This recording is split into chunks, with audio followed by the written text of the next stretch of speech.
오늘도 귀한 자리에 오신 여러분들 너무나도 잘 오셨습니다. 그리고 온라인으로도 예배를 드리시는 청년 한 분 한 분 너무나도 하나님의 귀한 은혜가 가득하기를 소망합니다.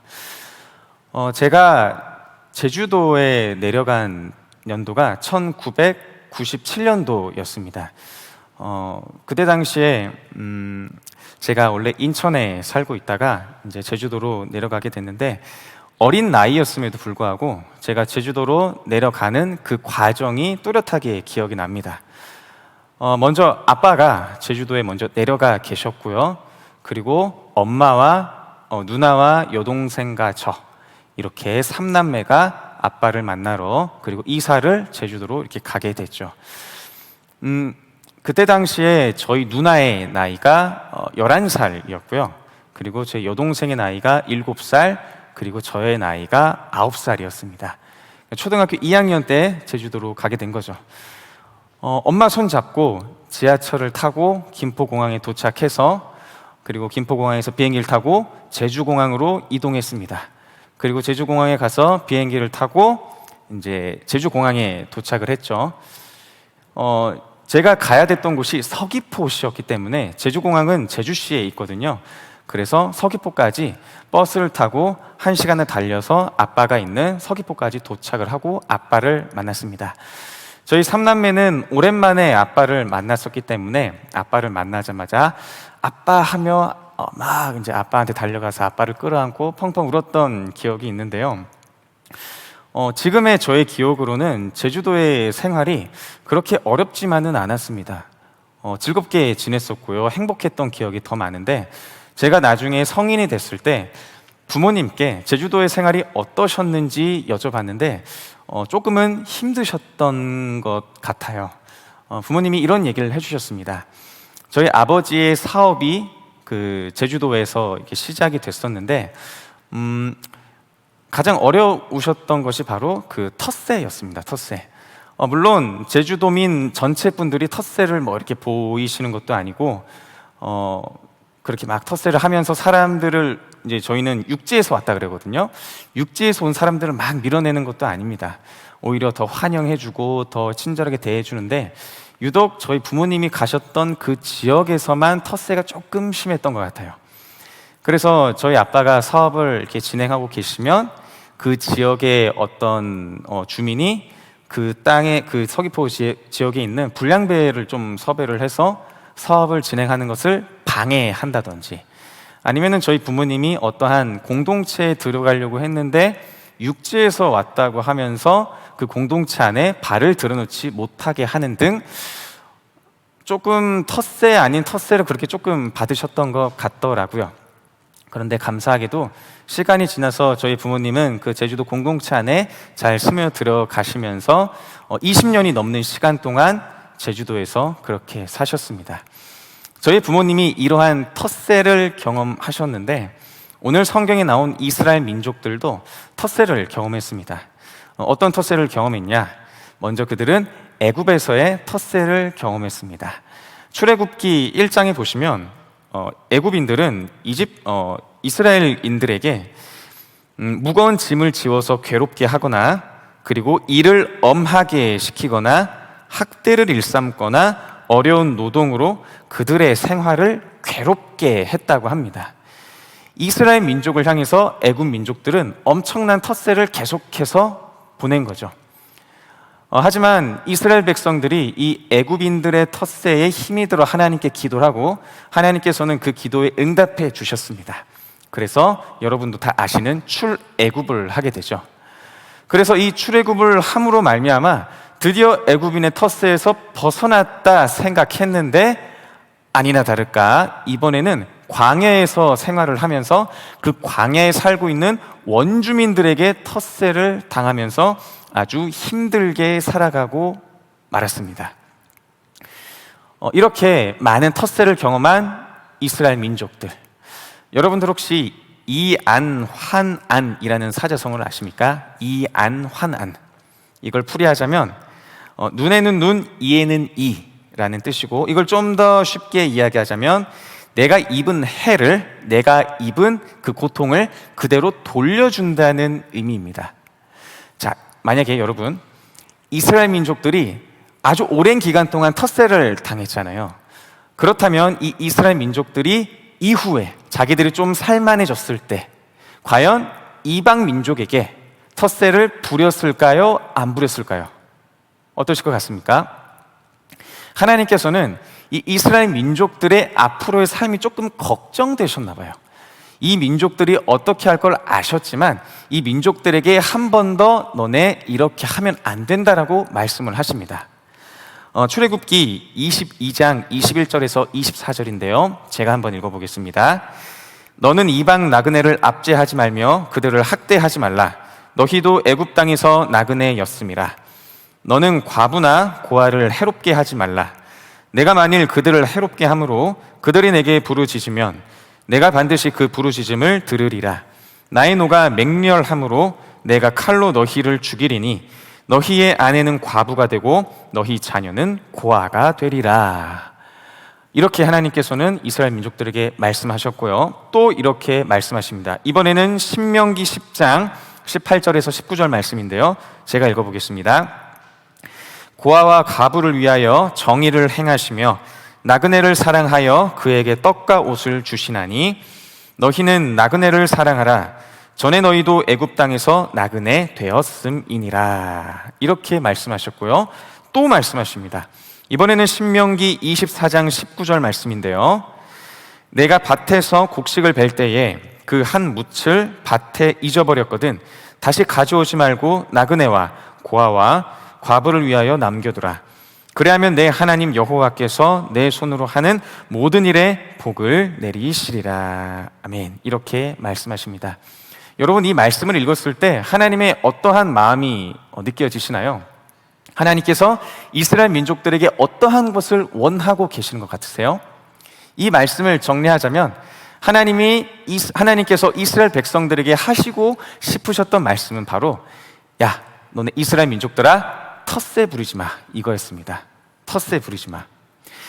여기 보면은 뭐뭐 하지 말며 하지 말아라 이런 명령의 말들이 계속 이렇게 반복이 되는데 이 의미는 그냥 막거나 명령하는 게 아니라 아주 강하게 하지 말라라는 강한 명령을 강조하는 의미라고 합니다.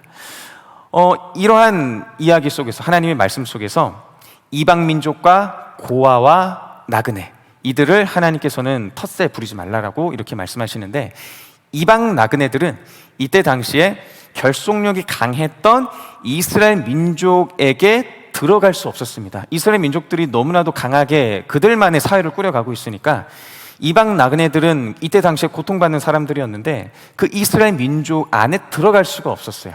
그리고 가부장적인 시대 때 고아와 그리고 과부 이들은 설 자리를 잃은 사람들입니다. 한마디로 약자였죠. 하나님께서는 이스라엘 민족들이 이방 나그네와 고아와 그리고 과부를 향해서 너네 제발 텃세 부리지 말라고 이렇게 강하게 말씀하셨는데 이스라엘 민족들은 어떻게 행동했을까요? 이스라엘 민족들은 텃세를 부리고 맙니다. 그리고 이 텃세가 나중에 어떠한 결과를 나타내냐면 우리 이스라엘 민족들만 선택받은 민족이다. 우리 이스라엘 민족만 위대한 민족이다. 이게 뭐죠? 바로 선민의식입니다. 이스라엘 민족들만의 선민의식으로 그들이 뚫뚫 뭉쳐지게 된 거죠. 이러한 선민의식 때문에, 이러한 텃세 때문에 이방인을 멸시하고 천대했고 나그네와 고아 과부를 보살피라던 하나님의 말씀에 불순종하는 결과를 낳게 됩니다. 이러한 이스라엘 민족들의 모습을 봤을 때 이스라엘 민족과 저의 모습도 그렇게 별반 다르지 않구나 이렇게 생각되더라고요. 제가 초등학교 2학년 때 제주도로 갔다고 말씀드렸잖아요. 이제 2학년 2학기 때 이제 제주도에서의 초등학교 첫 시작을 시작했습니다. 보통 초등학교에 전학을 가게 되면 학교 선생님이 소개를 시켜주잖아요. 선생님께서 소개해 주실 때 이렇게 소개해 주셨어요. 애들아, 새로운 형빈인데 서울에서 왔어. 우리 이 형빈이랑 친하게 잘 지냈으면 좋겠다라고 이렇게 말씀을 하셨습니다. 저는 그 아이들과 친하게 지내고 싶어서 그 아이들에게 제가 먼저 다가갔죠. 그런데 다가가면 이렇게 무리가 있는데요, 제가 이렇게 다가가면 그 무리가 흩어지거나 아니면 그 무리가 다른 데로 막 이동을 해버립니다. 그러니까 나랑 놀기 싫다는 거죠. 그래서 제가 너무 궁금해서 너네 왜 나랑 같이 안 놀려고 해? 이렇게 물어보니까 너 육지에서 왔잖아 이러면서 텃세를 부리는 겁니다, 저한테. 그리고 같이 또 뭐 인사를 해도 인사도 받아주지 않고 몇 개월 동안 이 친구들의 텃세 때문에 힘들었다가 감사하게도 이제 제가 그 공동체 안에 잘 들어가게 됐어요. 그리고 그 친구들과 잘 지내고 있었는데 그 해에 또다시 육지에서 한 명의 친구가 전학을 왔습니다. 우리 반으로요. 그리고 그 친구가 인사를 하고 그 친구가 또 내가 속해 있는 공동체로 찾아왔죠. 그때 한참 우리가 축구를 하고 있었거든요. 축구를 하는데 그 친구도 나도 같이 축구하자라며 저에게 그리고 제가 속한 공동체에 다가왔습니다. 자, 여러분, 저는 어떻게 행동했을까요? 저는 어떻게 했을까요? 저도 텃세를 겪었고 따돌림을 조금은 겪었던 입장이었어요. 그런데 그 아이가 저한테 다가왔을 때 저는 제가 먼저 나서서 그 아이를 밀쳐냈습니다. 네, 같이 축구하자고 왔는데 너 육지에서 왔잖아 하면서 제가 그 친구를 밀어내버린 거예요. 참 아이러니하지 않습니까? 제가 텃세를 경험한 사람인데도, 내가 텃세를 경험해서 힘들 걸 아는 사람인데도 그 아이를 오히려 내가 먼저 밀어내려고 했던 거죠. 이스라엘 민족이나 저의 어렸을 때 모습이나 똑같았습니다. 저도 저만의 텃세가 있었고 저도 저만의 그 공동체 안에서 선민의식을 갖고 있었던 거죠. 이스라엘 백성이 이렇게 선민의식을 갖고 있었는데 안타까운 것은 이 선민의식이 없어지지 않습니다. 몇백 년 동안, 수천 년 동안 이 선민의식이 이스라엘 민족들에게 계속 타고 내려와요. 내려오다가 이 선민의식 그리고 그들이 갖고 있는 편견이 허물어지는 계기가 나타납니다. 바로 고넬료 사건입니다. 고넬료 사건 여러분 뭔지 아십니까? 고넬료는 이방인이었습니다. 이방인은요, 유대인들이 가까이 하지도 않았던 사람들입니다. 이방인들과 함께하는 것을 잘못된 거라고 생각했던 사람들이고요. 하나님의 민족들을, 유대인들은 이방인들은 결코 하나님의 백성이 될 수 없다라며 이방인들을 향해서 편견을 갖고 있었어요. 그런데 이러한 이방인들에게 누가 임하셨다? 성령님께서 역사하십니다. 그리고 이것을 통해서 유대인 그리스도인들이 그들이 갖고 있었던 선민의식과 편견이 조금씩 허물어지기 시작합니다. 그들이 이방인을 향해서 갖고 있었던 이 커다란 벽이 이제 조금씩 허물어지기 시작한 거죠. 그런데 너무나도 오랫동안 이 선민의식을 갖고 있어서였을까요? 이 선민의식이 완전히 없어지진 않았습니다. 바울이 에베소 교회를 비롯한 인근 소아시아 교회의 이방인 성도들, 이방인 그리스도인들을 향해서 쓴 편지가 바로 에베소서인데요. 그 에베소서의 작성 배경을 잠깐 살펴보자면 이러한 유대인 그리스도인들의 생각이 있었어요. 뭐냐면 너희가 하나님의 백성으로 인정을 받으려면 너네 할례 받아야 돼. 너네 할례를 받아야만 너희는 하나님의 거룩한 백성이 될 수 있다라는 그러한 편견을 갖고 있었습니다. 이방인들은 할례를 받지 않았기 때문에 내가 할례를 받아야 하나님의 백성이 될 수 있는 건가? 구원받은 하나님의 백성이 될 수 있는 건가? 그렇게 생각을 했던 거죠. 아직까지도 이 할례라는 것 때문에 이방인 그리스도인들을 향한 벽이 쳐져 있었고 할례가 중요한 것이 아님에도 불구하고 이 그들이 구원받은 하나의 증표가 되어버린 겁니다. 이방인 그리스도인들은 얼마나 안타까웠겠어요. 나도 하나님을 믿고 싶고 나도 예수님을 믿음으로써 구원받은 사람이 되고 싶은데, 구원받은 그리스도인이 되고 싶은데 단순히 유대인 그리스도인들이 갖고 있었던 그 잘못된 선례 때문에, 선민의식 때문에 하나님의 백성이 될 수 없다는 사실에 그들은 아주 좌절했을 것입니다. 이러한 좌절과 답답함을 갖고 있는 그들에게 바울은 오늘의 우리가 읽었던 말씀을 통해서 이야기를 합니다. 에베소서 1장 9절의 말씀인데요, 제가 한번 읽어보겠습니다. 그 뜻의 비밀을 우리에게 알리신 것이요 그의 기뻐하심을 따라 그리스도 안에서 때가 찬 경륜을 위하여 예정하신 것이니. 아멘. 이렇게 이야기를 하는데요, 여기서 말하는 그 뜻의 비밀은 앞선 7절에 그의 피로 말미암아 속량 곧 죄사함을 받는다는 것입니다. 즉 예수님을 통한 구원의 계획을 뜻합니다. 이 비밀을 우리에게 알렸다고 이야기하는데, 이 구절에 나온 우리는 누구냐면, 구절에 나온 우리는 무엇이냐면 처음으로 복음을 받아들인 유대인 그리스도인들을 의미합니다. 처음으로 복음을 받아들인 유대인 그리스도인, 그들은 선민의식과 그리고 편견이 가득 찼던 유대인 그리스도인들이었어요. 그런데 이 비밀을, 이 구원의 비밀을 먼저 그들이 알고 있었다, 이렇게 이야기를 합니다. 그렇다면 이 구원의 비밀이 과연 이 유대인 그리스도인에게만 한정되어 있는 것일까요? 이 유대인 그리스도인들에게만 한정돼서 그들만 구원받고 그들만 하나님의 백성이 될 수 있었던 걸까요? 바울은 13절을 통해서 계속 이야기합니다. 13절 제가 읽겠습니다. 그 안에서 너희도 진리의 말씀 곧 너희의 구원의 복음을 듣고 그 안에서 또한 믿어 약속의 성령으로 인치심을 받았으니. 아멘. 12절에 우리가 등장했다면 이번에 13절에는 누가 등장합니까? 너희가 등장합니다. 너희. 여기서 말하는 너희는 에베소서의 수신자인 이방인이 높았던 에베소 교인들과 소아시아 지역의 이방인 그리스도인을 의미합니다. 그리고 이러한 이방인 그리스도인들이 복음을 듣고 또한 그것을 믿어서 약속의 성령으로 인치심을 받았다고 말씀하십니다. 약속의 성령으로 인치심을 받았다. 즉 성령님께서 이방인 그리스도인들 너희에게 직접 내가 인을 쳤어, 도장을 쳤어. 어떤 도장?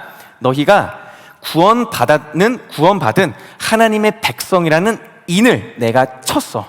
그러니까 너네 이방인이라고 하나님의 백성이 되지 않은 것이 아니야.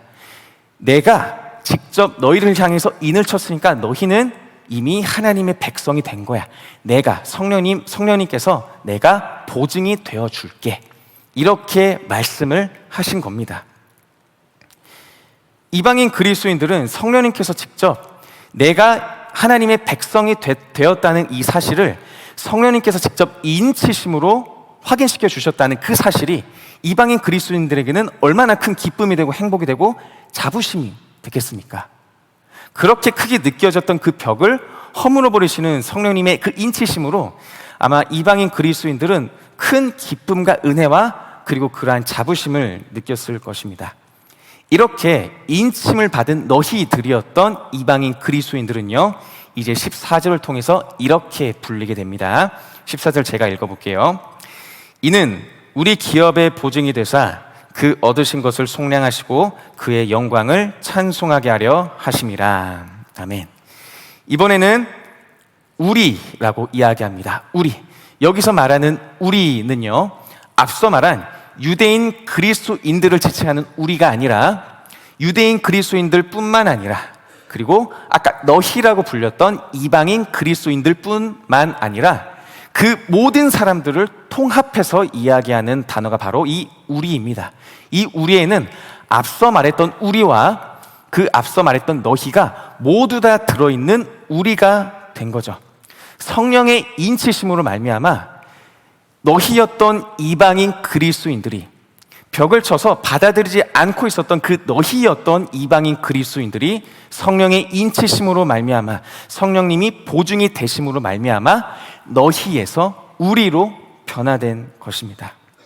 얼마나 큰 기쁨과 자부심이 있었겠습니까? 이제 더 이상 할례를 받지 않아도, 이제 더 이상 유대인들의 편견과 텃세를 받지 않아도 성령님께서 직접 이방인 그리스도인들에게 너희는 구원받은 하나님의 백성이다라고 확증해 주신 것입니다.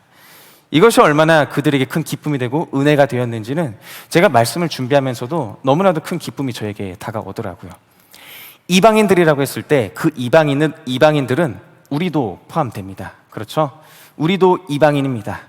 우리도 유대인들과 다른 이방인입니다. 하지만 하나님께서는 성령님을 이 땅에 보내셔서 우리를 인쳐 주셨습니다. 그리고 우리를 보증해 주십니다. 우리가 바로 성령님께 인치심을 받은 거룩한 하나님의 백성이라는 그 사실을 우리에게 인을 쳐주시면서 우리에게 기쁨을 주시고 행복을 주시고 우리 마음속에 자긍심과 자부심을 허락해 주십니다. 여러분들 모두는 성령님의 인치심을 받으신 거룩한 하나님의 백성입니다. 이 사실을 꼭 기억하시면서 이 세상 가운데 담대하게 살아가시는 우리 귀하신 청년 여러분 한 분 한 분 되시길 예수님의 이름으로 간절히 소망합니다. 자, 그렇다면 우리가 인치심을 받았고 우리는 거룩한 하나님의 백성이 되었잖아요. 그러면 그 이후에 우리의 삶은 어떠해야 될까요? 우리는 이것을 고민해야 됩니다. 내가 거룩한 백성이 되었다면 나는 그 이후에 어떻게 살아야 될 것인가? 여러분 혹시 이번에 다가오는 겨울 수련의 주제 뭔지 아십니까? 교회로 살다입니다. 그리고 주제 말씀은 에베소서 2장 22절 말씀인데요. 우리 이 말씀을 같이 읽었으면 좋겠습니다. 에베소서 2장 22절 말씀입니다. 바로 옆에 있죠, 성경책. 우리 함께 이 말씀을 읽도록 하겠습니다. 시작! 너희도 성령 안에서 하나님이 거하실 처소가 되기 위하여 그리스도 예수 안에서 함께 지어져 가느니라. 아멘. 성령 안에서 하나님이 거하실 처소가 되기 위하여 그리스도 예수 안에서 함께 지어져 가는 거룩한 공동체요, 거룩한 교회가 누구일까요? 바로 여러분들, 우리 모두들입니다. 우리는 거룩한 공동체요, 거룩한 교회입니다. 그런데 우리의 삶을 한번 되돌아볼까요? 우리가 교회에서 생활할 때 우리의 시선과 우리의 마음은 과연 어디로 향해 있었을까요?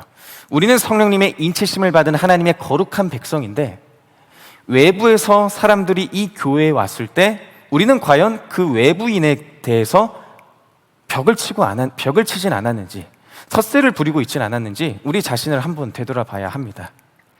가령 셀 모임을 진행할 때 새신자가 왔고 그 새신자를 받아들이면서 우리는 과연 그 새신자를 받아줬을 때 우리는 그 새신자를 텃세를 품고 그 새신자를 품어주진 않았는지, 아니면 우리들만의 공동체라고 생각해서 우리들만의 선민의식을 가지고 외부에서 온 새신자를 잘 받아주지 못하는 모습이 있었는지 우리를 한번 우리 자신을 되돌아보아야 할 것입니다.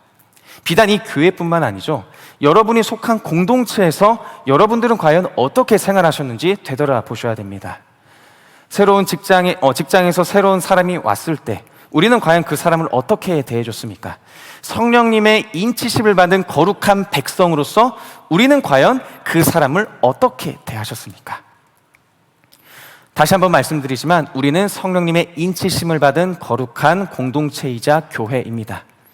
하나님께서 우리를 거룩한 공동체로 불러주셨습니다.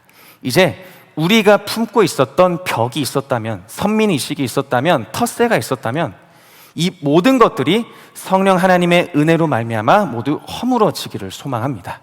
그것이 모두 허물어져서 우리의 발걸음이 교회로만 향하는 게 아니라 우리의 발걸음이 이제는 교회 바깥에 있는 사람들, 복음을 모르는 사람들, 복음을 알고 있지만 내가 교회로 나아가기 어려워하는 용기 없는 그들에게 우리의 발걸음이 향하길 소망합니다. 우리의 마음이 그들에게 향하길 소망하고요, 우리의 시선이 교회로서 그들에게 향하길 소망합니다. 그래서 지금까지 우리가 갖고 있었던 모든 편견과 텃세와 선민의식, 그 모든 것들이 성령 하나님의 은혜로 모두 무너지고 진정한 교회로, 거룩한 교회로, 하나님의 선택받은 거룩한 승리 공동체 여러분의 삶이 되시길 예수님의 이름으로 간절히 소망하며 축복합니다. 우리는 거룩한 공동체입니다. 성령님의 인치심을 받은 거룩한 교회입니다. 우리의 마음과 우리의 발걸음이 우리 안으로만 향하는 것이 아닌, 우리만을 향하는 것이 아닌, 너희를 향하지 못하는 우리의 모습이 아닌, 우리를 포함하고 너희를 포함한 우리 모두에게 향할 수 있는 그러한 여러분들이 되시길 예수님의 이름으로 간절히 소망하고 축복합니다.